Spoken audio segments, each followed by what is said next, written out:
Hello, this is Midday News. Thanks for joining us. Nominations for the Motu Koita Assembly elections is progressing well with a good number of nominations already. Nominations will close at 4 p.m. this afternoon. As of last night, 5 intending candidates have nominated for the Motu Koita Assembly chairmanship. Miria Ikupu, Fred Oala, Beatrice Mahuru, Noel Matayo, and sitting chairman Daddy Toka Jr. 7 women have nominated for the Motu Koita West Women's Representative seat, while 8 have nominated for the Motu Koita East Women's Representative seat. For the council seats, 10 candidates are contesting for Baruni, 5 each for Miringi and Elavala Lahara, 6 for Elevala Laurabada, 4 each for Poreporena Lahara and Poreporena Laurabada council seats. 3 candidates each are running for the Tatana and Araira council seats. Pari Tawata has 8 candidates, Pari Taurama has 6. Vabukori, Korobosea and Mahuru have 8 candidates each running for each council seat, and 6 candidates are contesting the Kira council seat. A major milestone was reached yesterday in the fight against cervical cancer in Papua New Guinea, with the official opening of Her Health Hub, a dedicated clinic aimed at providing affordable and accessible women's health services. In a significant advancement for women's health in Papua New Guinea, the Her Health Hub was officially opened yesterday at Stop and Shop Badili in Port Moresby. The official ribbon-cutting ceremony marking the opening of the clinic was officiated by Lady Emmeline Tufi Dadai. This new clinic is a collaborative initiative between City Pharmacy Limited Foundation and the Sir Brian Bell Foundation, aiming to provide accessible and affordable cervical cancer screening services to women across the country. The launch event was attended by several key health officials who delivered brief speeches highlighting the importance of the clinic. CPL Group Chairman Stan Joyce emphasized the clinic's role in addressing the critical need for affordable cervical cancer screening in PNG. Today is a great day because you're seeing what's possible when 2 private companies, Brian Bell through their foundation and CPL through their foundation, are able to come together and work with government to improve the lives of Papua New Guineans and in particular to improve the lives of women in Papua New Guinea. I think that is a momentous occasion that really does need some applause that, yes, we're finally moving in that direction. Ken Wai, Director of Public Health at the NCD Provincial Health Authority, expressed his commitment to ensuring the success of the clinic's services. This is why partnership like this one we're celebrating today are so important. We have almost 3,000 facilities in the country. We have a network from the hospitals down to district hospitals and centers. But for 12 million people, it's still not enough. We need that kind of support.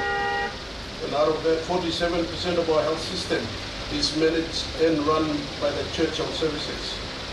And we are so thankful for faithful, committed partners of health in the country. Priscilla Napoleon, Manager of Health and Wellness at Brian Bell Group, underscored the clinic's potential to save lives through early detection.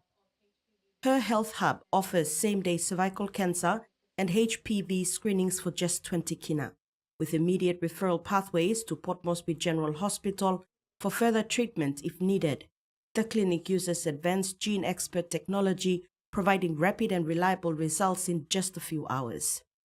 Sir Mahesh Patel, co-founder of CPL Group and chairman of CPL Foundation, commented in a statement that the opening of Her Health Hub represents a turning point in women's health in PNG. He emphasized that the initiative provides hope, action, and empowerment for women, helping to break down barriers that have historically cost too many lives. Salome Vincent, TV1 News. Dr. Amos Lano, Director of Clinical Services at Western Highlands Provincial Health Authority, and Dr. Paulus Ripper, a leader in cervical cancer elimination efforts, also shared their support for the initiative, highlighting its importance in ongoing fight against cervical cancer.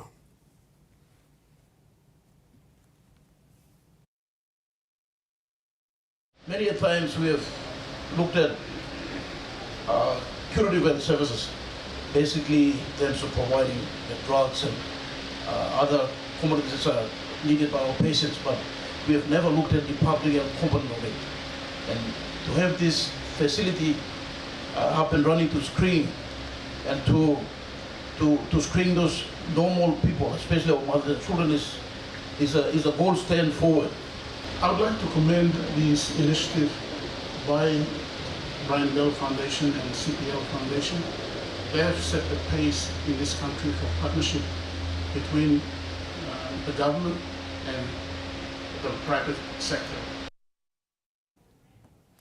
Over 19,000 people in remote Sepik villages now have new hope thanks to the official opening of the rehabilitation Mariama airstrips in East Sepik province.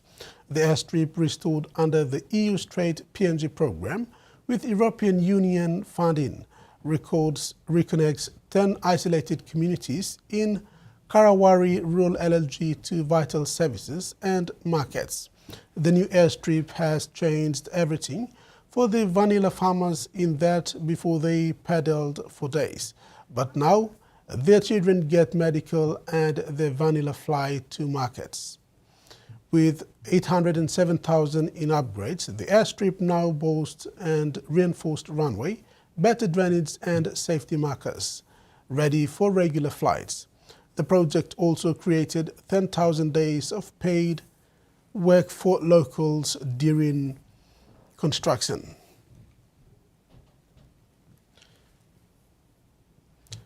Achievement calling it proof that big projects can deliver real results for PNG. The United States is investing over 61 million kina to strengthen Papua New Guinea's maritime security. A groundbreaking ceremony was held recently at Lombrum Naval Base in Manus province, marking the start of construction on two major facilities, a small boat team and bosun facility and the Regional Maritime Training Center. Once completed, these U.S.-funded projects will boost the PNG Defense Force's coastal operations and training capacity.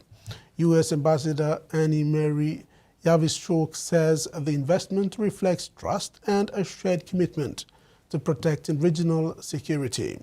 The facilities are set for completion by April 2026 under the U.S.-PNG Defense Cooperation Agreement. In regional news, the future of Darwin Port is under a cloud after election promises by both Labour and Coalition to change its ownership from the Chinese-owned company that leased it in 2015. But members of the Darwin's Chinese community are now calling on whoever wins Saturday's election to reconsider their plans for the port and saying stripping the lease could do serious economic damage to the top end.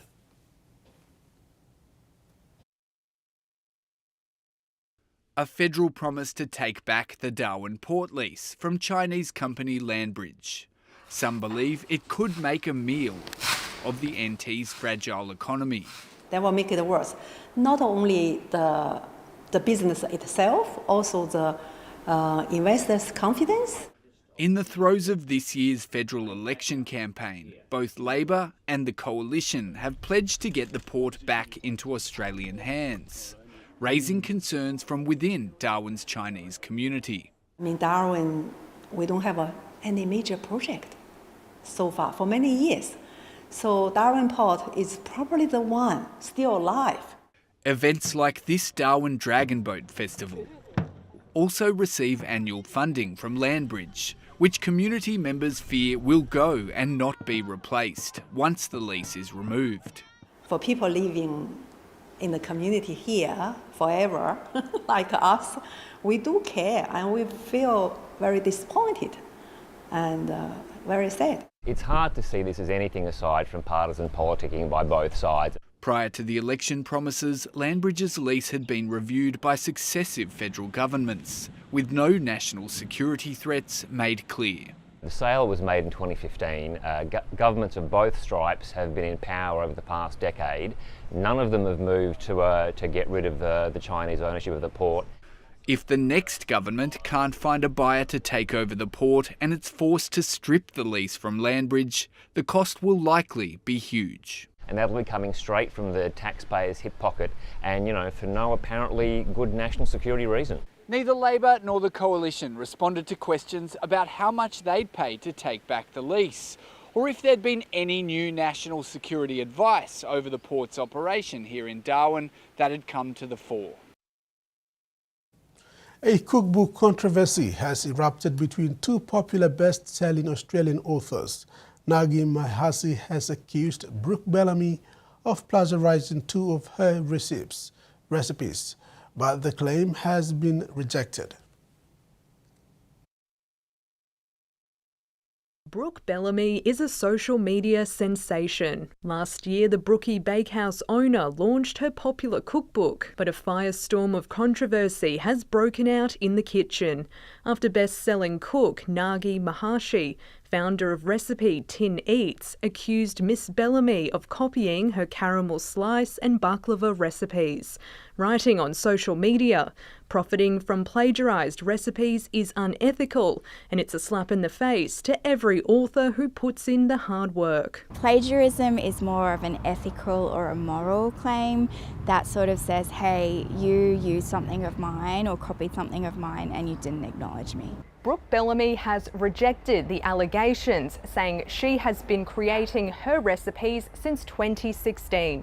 She's also offered to remove the two recipes from future reprints of her cookbook. The kitchen clash has sparked debate. So I really make the recipe up from scratch and make it my own. I think that's important because there's so many recipes that have been featured over and over again out there. For me, it's important to do something different. The idea of plagiarising a particular recipe just seems a bit ludicrous to me. I'm on both sides. Rachel Stewart, ABC News, Brisbane. In sports, the PNG Garamoots finished at the bottom behind Japan and Fiji in the ICC Men's Under-19 T20 East Asia Pacific Division 1 World Cup qualifier in Japan. Host nation Japan finished at the top, winning all 4 matches. Fiji and PNG managed only 1 win each to finish second and third respectively. This result means Japan qualifies for the World Cup in 2026 in Zimbabwe and Zambia. Although PNG did well in the Division 2 qualifiers last year in Samoa and qualified in this event, they couldn't maintain their winning form. PNG now returns to the drawing board. Coach Kila Pala is hopeful they will do better in their next outing. He thanked corporate sponsors, parents, fans and Cricket PNG for the continuous support. And that ends our midday news. Do join us at 6 tonight for more news. Bye for now.